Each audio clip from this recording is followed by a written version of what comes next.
You're watching Ask Udayan, the show where we answer all your questions on stocks. I'm Abha Vakaya. With me, our global business editor, Udayan Mukherjee. The Indian stock market trading close to its all-time highs, but some investors are not sure whether they should stay invested or exit from their current investments in equities and decide about their portfolio. So how smartly can one invest in quality stocks and make investment strategies is exactly what we do with Udayan on this show. So keep sending in your questions to us and we will answer a select few on TV and online. Let's begin and take some of our viewer queries now. Our first question today is from Sumit Wadhwa in New Delhi. Listen into his query. My question to you is, what are your views on SAIL, and is this the right time to buy at current levels? Thank you. Well, SAIL is an interesting one because while steel stocks have been in great demand, I think they've seen some correction over the past few weeks. SAIL itself in May was about 150 and now it's come down to about 115-16 kind of levels. So I think there's been a fairly meaningful correction and pullback in most steel stocks, including SAIL. Now, SAIL's price realizations are very strong still in the Indian market, and realizations are good. The margin profile has improved significantly over the last 1 year, and they're even making some strides in cleaning up their balance sheet, which was not a great balance sheet at all, but they have paid back some of that debt. So I would say that SAIL is probably an interesting case. I know it's easy to say that Tata Steel and JSW Steel are better companies to invest in, but SAIL's valuations are quite appealing because if you believe that steel is in a good upcycle for the next few years, then from the kind of valuations that SAIL is trading at, returns could be quite good. And SAIL has an advantage which a lot of the other private sector steel companies do not have, which is a very high dividend yield. Because of the payout ratio to the government, SAIL might go on to pay about 10 rupees of dividend this year, which on its current price of 115, 120 works out to almost an 8% dividend yield. I mean, that's one of the highest dividend yields in the market. So once you put the valuations, the steel price expectation, and the dividend yield in perspective, I think it's probably an interesting proposition to look at, the SAIL as a stock. This is not a recommendation to buy the stock at all, but just an assessment, since you asked of where SAIL stands in the basket of steel stocks. Okay, another interesting question from Prabhat Raichand in Gurugram. He wants to know more about Eicher Motors. And of course, that's a stock that's been very much in the news, but has its potential topped out? Let's listen into Prabhat's question. My question to you is, what is your view on Eicher Motors?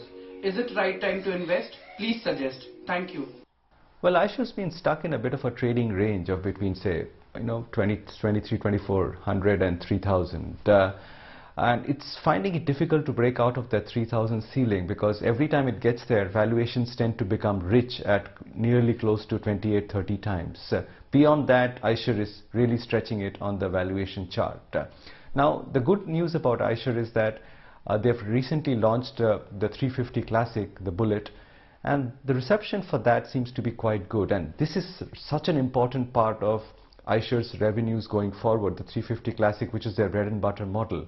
If that really fires and takes a hold in the market, then I think Eicher could rediscover some of its lost glory from a stock point of view. However, the key thing to keep in mind is that they're facing some supply issues. They've had a chip shortage, they've had plant shutdowns, and often the waiting period for some of these models tends to be 2-3 months plus, and that slows down their revenue stream quite significantly. So if Eicher is able to get the 350 Classic entrenched into the market and it can handle some of its supply issues, I think it could trade closer to that 3,000 mark. But given where valuations are, and given the fact, and this is important, that most of its challengers like Honda and Bajaj are actually trying to play the premiumization theme in the motorcycle market. They are also trying to launch more premium bikes because that's where the real moolah is. So I think you should be a bit watchful about both competitive pressures and the supply side issues for Eicher. And I think for all these reasons, Eicher might struggle to stay significantly above the 3,000 mark. So my view is that it will probably continue to be a range-bound stock unless the 350 Classic becomes a roaring success, and then it can break out of that range. Okay, Romir Bapat from Ahmedabad has a query as well. Let's listen into this. Is this the right time to invest in domestic hospitality stocks like Chalet TIH, part of one of the ACE investors' Big Bulls portfolio too?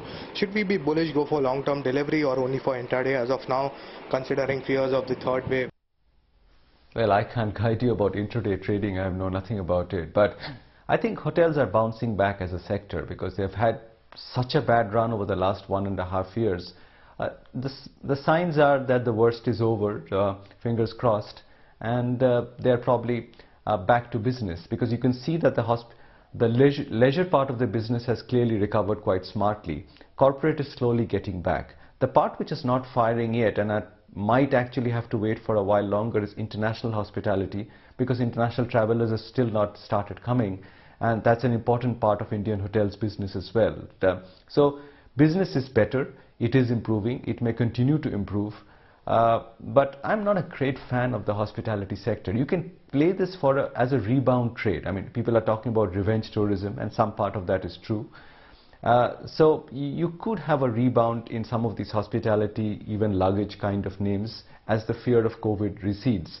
But once you've played that rebound trade, I think from a long-term perspective, it may be better not to look at sectors like hospitality and even the leaders like Indian hotels, because they are intrinsically, I feel, they're single-digit ROE businesses. They don't make great return on equity. If you don't make great return on equity, usually you will not create a lot of shareholder value. And that's been the experience for even the top stock in that sector, Indian hotels, for the last 10 years. It's had rallies, but it's never been a huge and sustainable wealth creator. So I remain quite conservative about the hotel sector as such.